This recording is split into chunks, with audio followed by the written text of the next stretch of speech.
ఇదిగోండి టెంపుల్ యొక్క డైరెక్షన్ చూపిస్తుంది.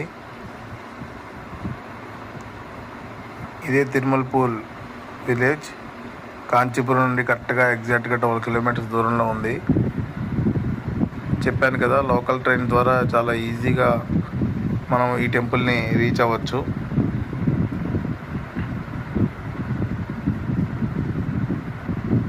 ఇదే టెంపుల్ యొక్క మెయిన్ ఎంట్రన్స్ రోడ్. వర్షం పడింది, అందుకని కొంచెం బాగోలేదు రోడ్డు.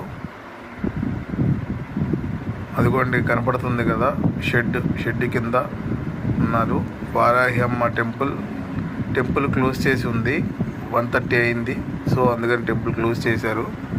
బయట పూజలు అయితే చేసుకుంటున్నారు. అదిగోండి షాప్స్ ఉన్నాయి. మనం టెంపుల్ క్లోజ్ చేసే టైంకి వచ్చాం కాబట్టి చాలా ఖాళీగా ఉంది. ఇక్కడ బ్యారికేడ్స్ చూశారు కదా, హెవీగా క్రౌడ్ ఉంటారంట. Thank you.